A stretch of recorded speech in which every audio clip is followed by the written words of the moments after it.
ये आदत हम लोगों की नहीं है अपने किए हुए को एहसान की तरह दिखाने की। मुल्क के लिए किया और अपने मुल्क के लिए किया, ये कोई एहसान नहीं होता। लेकिन कुछ लोगों को एहसान गिनवाने का अब वक्त आ चुका है। अब इन लोगों को याद दिलाने का टाइम आया है कि मुसलमानों ने इस मुल्क के लिए किया क्या है। क्योंकि कुछ चीजें ना बोली जाएं तो वो आहिस्ता आहिस्ता धुंधली पड़ती जाती है और हम लोगों ने भी यही गलती की है। लेकिन अब ये गलती नहीं होगी। अब मुसलमानों ने क्या किया है ये बार बार सुनाती जाऊंगी, दिखाती जाऊंगी।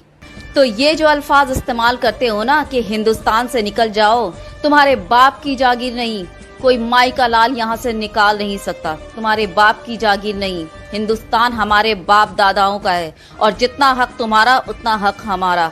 कोई हमारे जमीन से, हमारे मुल्क से हमें निकाल नहीं सकता, कोई माई का लाल। चाहे जितना चाहे प्रोपेगेंडा फैला लो, मुल्ले काटो मुल्ले मारो, वो चाहे जितना कर लो, कुछ नहीं होगा। सिर्फ भौंकोगे और भौंक कर निकल लोगे, इससे ज्यादा और कुछ नहीं कर सकते। अब सुनते जाओ और देखते जाओ कि मुसलमानों ने अपने मुल्क के लिए क्या किया है। और तुम जैसे नफरत फैलाने वालों की औकात ही नहीं है। कुछ लोग, कुछ जो नफरत फैला रहे हो मुसलमानों के लिए, खास वर्ग के लिए, तुम जैसे लोगों की औकात नहीं है। देखते जाओ और सुनते जाओ। दिमाग हो तो दिमाग खोल कर देखना और कान हो तो कान खोल कर सुनना। वो अलग बात है कि दिमाग में गोबर भरा है, बात घुसेगी नहीं, दूसरे तरह से ही लोगे। लेते रहो, सच जो है वो हमेशा सामने आएगा और आता रहेगा। तुम्हारे बकवास करने से कुछ नहीं होता। क्या आप जानते हैं कि अंग्रेजों के खिलाफ लड़ाई लड़ने वाला पहला शख्स एक मुसलमान था? मुसलमानों ने ही भारत की आजादी के लिए सबसे पहले हथियार उठाए। अंग्रेजों भारत छोड़ो का नारा देने वाला शख्स भी एक मुसलमान था। मुंबई में पैदा होने वाले यूसुफ मेहर अली ने ही 1942 में सबसे पहले इस नारे का प्रयोग किया। साइमन गो बैक का नारा भी यूसुफ मेहर अली ने दिया था। बहुत कम लोग जानते हैं कि मुसलमानों ने ही असहयोग आंदोलन की शुरुआत की थी। 1920 में खिलाफत आंदोलन के दौरान मोहम्मद अली जौहर और मौलाना अबुल कलाम आजाद ने सबसे पहले अंग्रेजी सामान का बहिष्कार करने की रणनीति बनाई, जो कुछ ही दिनों में पूरे भारत में फैल गई। असहयोग आंदोलन में मुसलमानों ने बढ़ चढ़ कर हिस्सा लिया। भारत के सबसे बड़े शुगर व्यापारी हाजी सबू सिद्दीक ने अपनी शुगर फैक्ट्री पूरी तरह बंद कर दी। ये फैक्ट्री इतनी बड़ी थी कि इसके द्वारा बनाई गई शुगर पूरे इंग्लैंड में इस्तेमाल की जाती थी। बहुत कम लोग जानते हैं कि बाटा कंपनी भी मुसलमानों की थी, जिसे असहयोग आंदोलन के दौरान एक अंग्रेज ने खरीद लिया था। मुसलमानों ने इस आंदोलन के समर्थन में अपना सब कुछ कुर्बान कर दिया। आपको ये जानकर शायद हैरानी हो कि भगत सिंह का केस लड़ने वाला शख्स भी एक मुसलमान था। बैरिस्टर आसिफ अली ने भगत सिंह का केस तब लड़ा जब कोई भगत सिंह का साथ देने को तैयार नहीं था। अगर शोभा सिंह ने भगत सिंह के खिलाफ गवाही न दी होती तो भगत सिंह फांसी के फंदे पर चढ़ने से बच जाते। इंकलाब जिंदाबाद का नारा देने वाले हसरत मोहानी भी एक मुसलमान थे। उन्होंने ही भारत की आजादी की रूपरेखा तैयार की थी। इतिहासकारों के मुताबिक 1857 में होने वाले विद्रोह में 50,000 से अधिक उलमाओं को फांसी दी गई और लाखों मुसलमान सरेआम कत्ल कर दिए गए। 1857 में दिल्ली से लेकर कलकत्ता की रोड पर कोई ऐसा पेड़ नहीं था जिस पर मुस्लिम उलमाओं की लाशें न टंगी हों। मुसलमानों ने ही भारत की आजादी के लिए पहली जंग लड़ी। मैसूर के सुल्तान हैदर अली और उसके बेटे टीपू भारत की आजादी के लिए शहीद होने वाले पहले शासक थे।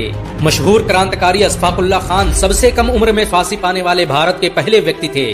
औरंगजेब के शासनकाल में अंग्रेज कभी भारत में दाखिल न हो सके। बहुत कम लोग जानते हैं कि जय हिंद का नारा एक मुसलमान आबिद हसन सफानी ने दिया था। ये नारा आज भी भारतीय सेना और शासकीय प्रणाली में सम्मान स्वरूप इस्तेमाल किया जाता है। तिरंगे का निर्माण करने वाली सुरैया तैयब जी भी एक मुसलमान थी। उन्होंने ही भारत के राष्ट्रीय ध्वज। आपको ये जानकर शायद हैरानी हो कि भारत का पहला राष्ट्रीय गीत अजीमुल्लाह खान ने ही लिखा था। बहुत कम लोग जानते हैं कि मौलाना कासिम नानोतवी ने दारुल उलूम देवबंद की स्थापना अंग्रेजों को भारत से निकालने के लिए की थी। इस मदरसे का मकसद देश में ऐसे नौजवानों को पैदा करना था जो भारत की आजादी में योगदान दे सकें। रेशमी रुमाल आंदोलन की शुरुआत करने वाले मौलाना महमूदुल हसन और मौलाना उबैदुल्लाह सिंधी दारुल उलूम देवबंद के ही छात्र थे। मौलाना उबैदुल्लाह सिंधी ने सुभाष चंद्र बोस के साथ मिलकर भारत की पहली अस्थायी सरकार की स्थापना की थी और वह भारत के पहले गृह मंत्री भी थे। आपको ये जानकर शायद हैरानी हो कि मौलाना महमूदुल हसन ने ही 1920 में गांधी को महात्मा का लक़ब दिया। उनका ये नाम इतना मशहूर हुआ कि गांधी पूरी दुनिया में महात्मा गांधी के नाम से पुकारे जाने लगे। महमूदुल हसन ने ही हकीम अजमल खान के साथ मिलकर 1920 में जामिया मिलिया इस्लामिया यूनिवर्सिटी की स्थापना की थी ताकि भारतीय शिक्षा। हिंदुस्तान के मुसलमानों ने अपने देश के लिए और भी बहुत सारी कुर्बानियां दी हैं और बहुत सारी चीजें की हैं और इस तरह की वीडियो और भी लाती रहूंगी, और भी हैं मेरे पास। तो आखिर में बोलने का मकसद ये है कि हिंदू मुस्लिम जो भी हैं, सब धर्म एक साथ मिलकर चलो, क्योंकि देश की हालत बहुत खराब है। इस नफरत के चक्कर में और भी डूबती जा रही है। सच में अगर मुल्क की भलाई चाहते हो और देश की भलाई चाहते हो तो सब मिलकर एक साथ चलो, कोई अकेला नहीं चल सकता। ये 5 उंगली मिलकर एक मुट्ठी बनती है, एक उंगली को आराम से तोड़ा और मरोड़ा जा सकता है। तो ये जो भरम में बैठे हो ना, ये भरम अपना छोड़ो, सबको मुट्ठी बनाकर लेकर चलो साथ में। अगर सच